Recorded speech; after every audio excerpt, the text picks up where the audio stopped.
Nós temos pensado sobre um tema que tem tocado muito a minha vida, que é aprender a desejar a Deus. Nós temos vivido uma época, irmãos, desafiadora. Eu entendo, nas 6 décadas que Deus tem me permitido viver, visto muita mudança. E eu considero a minha geração que eu faço parte, uma das gerações mais privilegiadas que já viveu. As crianças lindas, maravilhosas que nós tivemos aqui na frente, elas já nasceram convivendo com o celular. Eu acho que é um dos maiores acontecimentos dos últimos tempos. Se você disser para eles que houve uma época em que existia uma máquina chamada máquina fotográfica, e que você comprava um filme, botava dentro daquela máquina, e você batia e você não sabia como saiu a foto. Não tinha essa coisa, deixa eu ver como ficou. Gostei não, bate de novo. Não tinha, não existia isso, tá? Não existia. Você batia e só mandava revelar, chegava lá na loja, entregava ao moço o filme, ele botava dentro do envelope, lhe dava um papelzinho e dizia, volte 3 dias depois para buscar. 3 dias. Eu ainda peguei uma época que se fosse colorido só em São Paulo, aqui em Pernambuco não revelava. Né? E hoje a gente tem quantas fotos você quiser, ficou bom, não ficou? Não gostei não, mas deixa eu aqui. Tem uma coisa chamada Photoshop que faz um milagre assim, maravilhoso. E tem uma coisa também, atualmente, tem uns aparelhos desse aí, que são tão reais, que eu estou descobrindo que é melhor não tê-los. É melhor comprar umas câmeras que não sejam tão reais, que não mostrem tantas imperfeições, porque tem umas aí que, meu Deus do céu, né? São reais demais. Então, eu vivi uma geração que para a gente saber de alguma coisa, de algum conhecimento, a gente tinha que pegar um ônibus, ir até uma instituição que tem lá no centro do Recife, chamada Biblioteca Pública, procurar uma enciclopédia chamada Barça, que era o que de melhor existia, né? A professora Érica está ali concordando comigo, e lá pesquisar. Pastor Lázaro não sabe o que é isso. Ir lá pesquisar, né? Fazer o trabalho escolar, Vitor, ia lá na biblioteca, entregava, a moça dava uma fichinha, dava o livro, a gente sentava na mesa, pesquisava. Hoje, aperta um botãozinho aqui e diz, Google, me diga o que é isso. Nem está ligado aqui, senão ele ia me dizer. E alguns segundos você tem a resposta, você tem a informação, você não tem mais o trabalho de pesquisar, você não tem mais o trabalho de ler, de procurar. Está lá, está pronta, Flávia. Tá pronta. Só que eu vivi esses momentos. Viver um momento de, talvez alguém de vocês passem por aí, aqui em Cajueiro tem uma rua aqui de esquina, não lembro o nome da rua, que ainda tem saudosamente um orelhão e parece que funciona, viu? Eu vejo gente ali de vez em quando nele. Então se alguém quiser matar saudade, não sei se tem ficha mais, como é que ele funciona, é cartão, né? É cartão. Mas o que eu quero dizer, irmãos, com tudo isso, é que a vida ela mudou muito, trouxe suas imensas vantagens, meu querido Oswaldo, suas imensas vantagens, mas tem trazido também algumas desvantagens. E uma delas é que, embora os templos estejam repletos de pessoas, as pessoas têm se distanciado de Deus, do Deus vivo, do Deus verdadeiro, do Deus que nos criou. E esta série de mensagens que nós estamos trazendo, ela tem por objetivo nos despertar para a necessidade que temos de entender que Deus é o nosso primeiro lugar, é a nossa primazia, é a nossa razão de ser, é a nossa razão de existir, porque dele, por ele e para ele. Eu quero ler o texto de Romanos 7:12, depois eu vou sair do texto e ao final eu volto para o texto, tá certo? Romanos 7:12.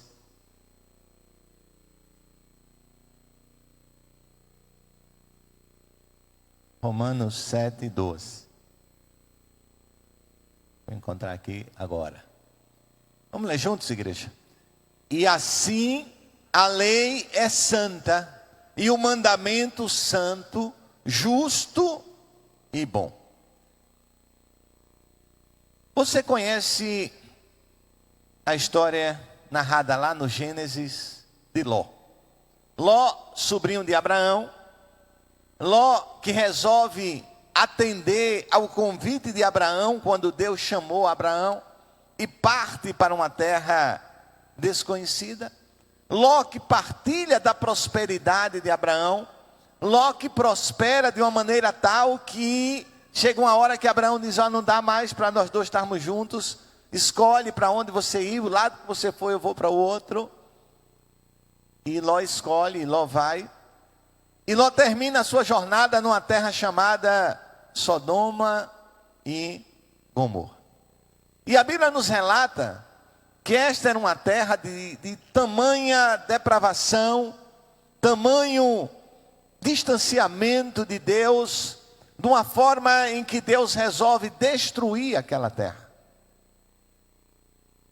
E por intercessão de Abraão, por amor de Ló, Deus resolve dar uma chance para Ló e sua família saírem daquela terra. E eu estava pensando sobre aquela saída, e a Bíblia diz que Deus derrama a chuva, o fogo, e acaba, destrói aquela cidade. E eu estava pensando na cidade de Pompeia, na Itália, quando um vulcão, ele cobre toda a cidade. E pessoas não tiveram tempo de fugir, e as larvas, elas cobriram as pessoas. Então você tem corpos lá, até hoje, na cidade de Pompeia, que é totalmente coberto pelas larvas e ficou lá. E eu fiquei imaginando mais ou menos a mulher de Ló sendo atingida por aquilo. Mas o que acontece? Acontece que a mulher de Ló, ela era, por natureza, presa à idolatria. E eu queria, nesse momento, ler 1 João 5:21. 1 João 5:21. Tem um alerta aí da Bíblia para mim e para você. Vamos ler juntos mais uma vez? Filhinhos. Amém. Filhinhos, guardai-vos dos ídolos. Esse é um grito desta geração. Este é um grito que ecoa na minha e na sua mente. Guardai-vos dos ídolos. No lugar de filhinhos, coloca o seu nome. Guardai-vos dos ídolos. A mulher de Ló, ela passou a viver bem em Sodoma e Gomorra. Ela passou a se adaptar bem. Eu sou uma pessoa que crio raízes com facilidade. Então, onde eu chego, eu não tenho vontade de sair. Eu estou aqui há 21 anos em Cajueiro, aqui na PIB Cajueiro. E eu aprendi a amar esse bairro, eu aprendi a gostar desse bairro. Eu me identifico com esse bairro, parece que até que eu nasci aqui, né, pastor? Eu gosto demais de Cajueiro, então só Deus mesmo para me levar daqui para outro lugar. Mas gostar é uma coisa, e você idolatrar é outra coisa. Você pode gostar de onde você está, você pode gostar do seu lugar, gostar da casa que você construiu, não tem nenhum problema nisso. É fruto do seu trabalho. Então você pode olhar para aquela casa e dizer: poxa, que coisa maravilhosa. Não tem nenhum problema com gostar com aquilo que você constrói. O problema é quando você começa a colocar isto como um primeiro lugar, como uma prioridade na sua vida. E é isso que a mulher de Ló faz. Os anjos chegam e dizem para Ló: olha, Ló, Deus vai destruir esta cidade. E você precisa sair daqui urgente com a sua esposa, com as suas filhas, com essa família. E Ló disse: mas é dessa forma mesmo? Tem que ser. Tem. E a ordem é tão forte que o anjo diz: olha, vocês vão sair e vocês nem vão olhar para trás. E em um certo momento eles pegam a mão de Ló, até Ló pegar o embalo e dizer: agora vai. Mas, meus irmãos, a Bíblia diz que onde está o nosso tesouro, ali está o nosso coração. E parece que a mulher de Ló,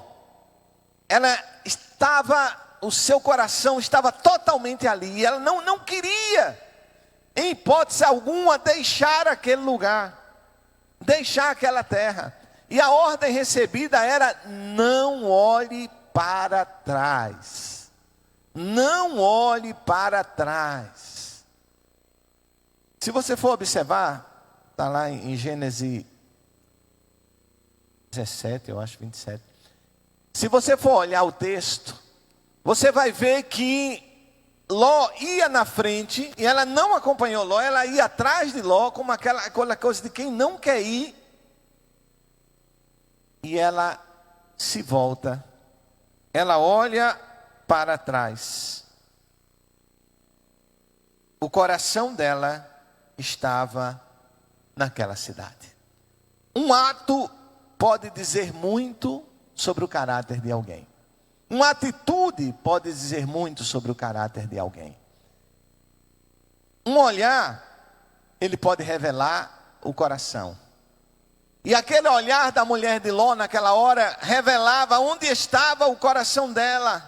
Ela olha para aquela cidade como quem diz: poxa, eu vou ter que deixar, eu vou ter... Talvez você diz: poxa, mas não há nada demais com isso, foi natural. Olha, a ordem de Deus, e na época vivida, ela não podia ser contestada. E Deus disse: deixe sem olhar para trás. Então a ordem era deixar sem olhar para trás. Ela olha, e não foi qualquer olhar. Com certeza foi um olhar que dizia: agora. E a Bíblia diz que ela vira uma estátua de sal. E tem um alerta para você e para mim de Jesus. Lucas 17, 32. Jesus nos dá um alerta para a nossa vida. Lucas 17 e 32. Coloca aqui para a gente. Lucas 17 e 32. Eu queria mais uma vez ouvir essa congregação maravilhosa ler comigo. Lembrai-vos, mais uma vez, lembrai-vos. Jesus disse para você, Lázaro, e para mim: lembrai-vos da mulher de Ló. Olhou para trás, colocou algo à frente da ordem de Deus. E, meus irmãos, o objetivo desta série de mensagens é nos fazer conhecer mais profundamente sobre o que a Bíblia nos mostra sobre idolatria. Eu fui criado na igreja evangélica, desde os 7 anos de idade. Então é o meu sentimento, a gente se apega muito à idolatria como se dobrar diante de imagens. E a gente diz: eu não me ajoelho diante de imagens, então eu não idolatro, eu não tenho nenhuma idolatria na minha vida. Falamos domingo passado que uma pesquisa feita nos Estados Unidos, e 96% dos americanos disseram: não, eu não sou idólatra. Mas, meus irmãos, a idolatria, ela é bem maior do que simplesmente nos dobrarmos diante de uma estátua de barro, de bronze, de ferro ou de qualquer outra coisa. A idolatria é termos algo no lugar que é de Deus, alguma coisa, uma pessoa no lugar que é de Deus. Isso é condenável pelo Senhor. E quando algo ocupa o lugar de Deus na nossa vida, a nossa vida tende a não seguir o rumo que Deus quer. Por isso é tão importante olharmos para as Escrituras. Quando o Senhor Jesus diz: lembrai-vos da mulher de Ló. Quando João diz: guardai-vos dos ídolos. Que nós possamos enxergar claramente outros deuses que porventura tenhamos. Deuteronômio capítulo 2, verso 12 e 13. Coloca aqui para a gente. Quando Moisés desceu do monte, ele trouxe as instruções para a vida e para a adoração ao Senhor na forma dos 10 mandamentos. Deuteronômio 10, versos 12 e 13. Você conhece a história? Moisés sobe o monte, está com o Senhor. Agora, pois, ó Israel, que é que o Senhor teu Deus pede de ti?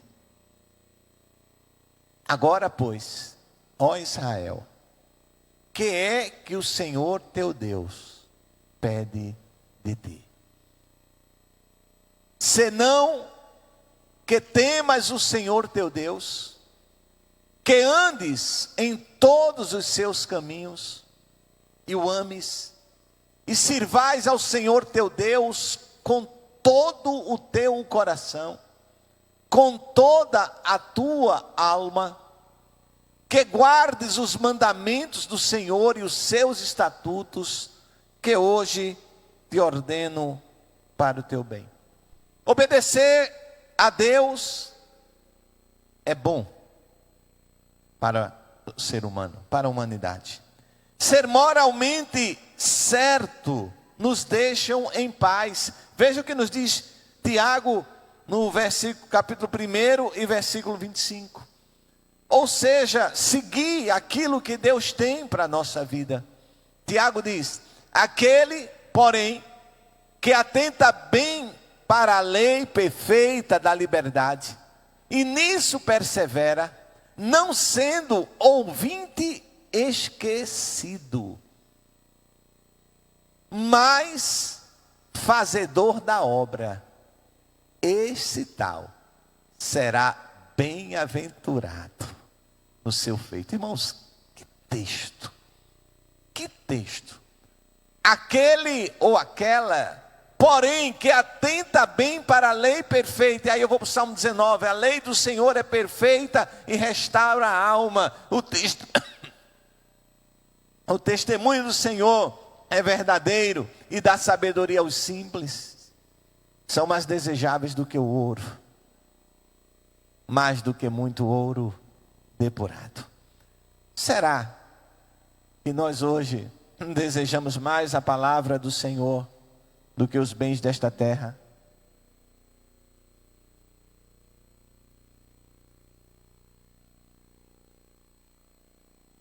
Eu sou o teu Deus. Êxodo capítulo 20, verso 2 e 3. O primeiro mandamento inclui uma ordem: não terás outros deuses. Não terás outros deuses. Eu sou o Senhor teu Deus, que te tirei da terra do Egito, da casa da servidão. Não terás outros deuses diante de mim. O primeiro mandamento, ele inclui uma ordem: não terás outros deuses. Há tanta gente por aí dizendo: você não tem que servir somente a um Deus. O que importa, não importa o Deus que você serve, você faz o bem, você ajuda os outros, você é uma pessoa legal, está tudo bem. Gente, não é isso que a Bíblia diz. Não é isso que a Bíblia diz. A Bíblia diz: não terás outros deuses. Só há um Deus. Não terás outros deuses diante de mim.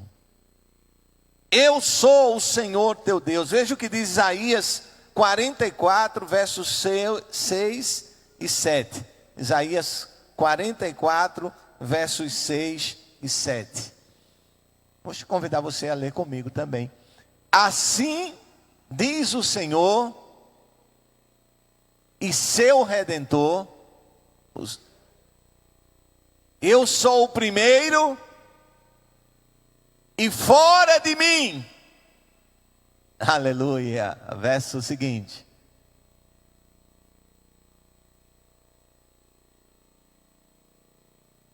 e o porá em ordem perante mim, desde que ordenei e anuncia a eles as coisas vindouras que hão de vir. Meus queridos e amados, não há Deus semelhante a Ele. Isaías 57:15. Não há Deus semelhante a Ele. Porém, assim diz o alto e sublime, que habita na eternidade e cujo nome é santo, num alto e santo lugar habito, como também com o contrito e abatido de espírito, para vivificar os espíritos abatidos e para vivificar o coração dos contritos. Eu sou o Senhor teu Deus. Ele é teu Deus. Ele é um Deus pessoal. Ele é um Deus que se relaciona. Eu te tirei da terra do Egito. Deus estava dizendo ao povo: eu sou o Deus que te libertou da escravidão. Meus irmãos, de onde Deus nos tirou? De onde Deus nos tirou? Cada um de nós tem uma história. Mas cada um de nós sabe que fomos libertos. É só olhar para as pessoas que estão ao nosso redor, que não experimentaram a liberdade que o Senhor tem para dar. É por ela que nós lutamos, é por ela que nós temos a missão de levar esta palavra. Mas devemos viver, não mais como escravos, mas devemos viver agora como libertos, porque o Senhor nos libertou. E Ele nos libertou da escravidão com um propósito: para adorá-lo em espírito e em verdade. Êxodo 23 fala-nos do primeiro mandamento. Êxodo capítulo 20 e verso 3. Não terás outros deuses diante de mim. Se não obedecermos a esse mandamento, como obedecer aos outros? Como obedecer, honra a teu pai e a tua mãe? Como obedecer outros mandamentos se não entendemos que Deus é único, que deve ser obedecido? Se não entendermos que devemos obediência a Deus em primeiro lugar, que Ele é nossa prioridade, como vamos viver os outros mandamentos? Mas alguém pode estar pensando: pastor, e a gente vive ainda pelos mandamentos? A gente não está na graça, a lei não acabou. Mas nós temos que aprender com os mandamentos. Há uma lição para a nossa vida com os mandamentos. E a primeira lição que nós temos com os mandamentos é que nós não conseguimos guardá-los. A primeira lição que nós entendemos com os mandamentos é que a lei que o Senhor deu para que nós vivêssemos bem, para que nós vivêssemos felizes, nós não conseguimos cumprir esta lei. Então a gente entende que a nossa justiça, ela não consegue. Por isso, nós entendemos que como devemos ser gratos a Cristo. Romanos 3:23 diz: porque todos pecaram e destituídos estão da glória de Deus. Nós não conseguimos. Então a lei, ela me mostra o quanto eu sou incapaz. Nós estamos vivendo a geração onde o homem chegou ao topo, onde o homem se acha o centro, tudo é ele, né? Alguns que no versículo que a gente diz: foi dele, por ele, para ele, diz: foi de mim, por mim e para mim. Porque tudo é ao redor de si. O homem está ali no centro. Isso é idolatria, irmãos. Isso é idolatria. A lei me mostra o quanto eu sou incapaz. A lei me mostra que a minha justiça não existe. E a lei também me ensina o quanto eu devo ser grato a Cristo. Porque Ele cumpriu toda a lei e trouxe sobre a minha vida a graça, a maravilhosa graça de Deus. As nossas falhas, elas revelam o quanto nós pertencemos a Cristo. Cada vez que eu falho, que eu erro, Cada vez que eu não consigo cumprir o que a lei exigia, eu olho para Cristo e digo: mas graças a Deus que nos deu a vitória por meio do nosso Senhor e Salvador Jesus Cristo. A lei nos indica que Cristo é o nosso restaurador fiel, aquele que nos restaurou. A Bíblia é repleta de textos falando sobre a idolatria. Vamos ver alguns rapidamente. Levítico 19 e 24, Aldo. Levítico 19 e 24. Vamos ler junto, irmãos? Porém, no 4º ano, todo o seu fruto será santo para dar louvores a Deus. Aldo, verso 4, por favor. Levítico 19, 4. Não vos virareis, nem vos fareis deuses de fundição, eu sou o Senhor. Salmo 81, 9. Juntos? Não haverá entre ti Deus alheio, nem te prostrarás ante um Deus estranho. Salmos 97, verso 7. Confundidos sejam todos os que servem imagens de escultura, que se gloriam de ídolos, prostrai-vos diante dele todos os deuses. Oséias 13 e 4. Oséias 13 e 4.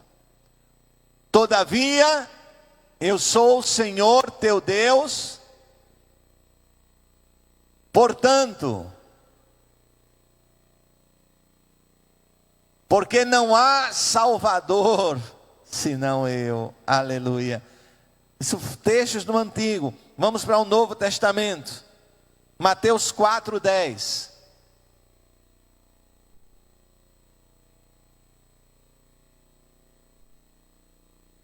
Mateus 4:10.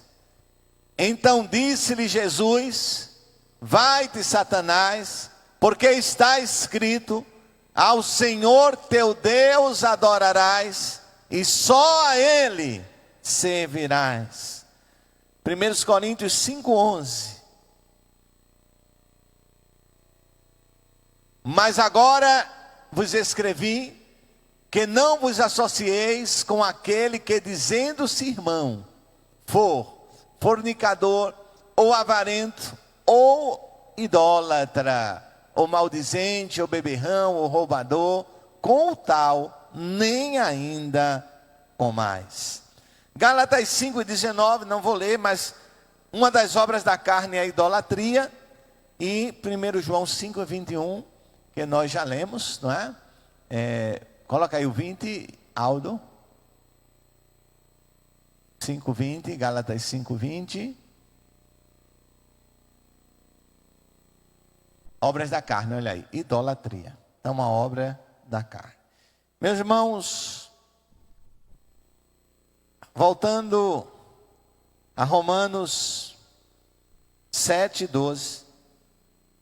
Romanos 7:12. E assim, a lei é santa, e o mandamento é santo, justo e bom. O Novo Testamento, a nova aliança, ela não revoga a lei. O próprio Jesus disse: eu não vim para modificar a lei, mas vim para cumprir.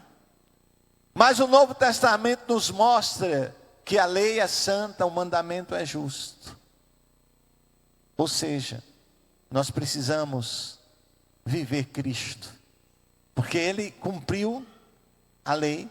E quando nós vivemos Cristo, nós estamos nos adequando aos mandamentos que Deus tem para a nossa vida. Eu convido o Ministério de Louvor a vir aqui à frente. Não terás outros deuses diante de mim. Lembrai-vos da mulher de Ló.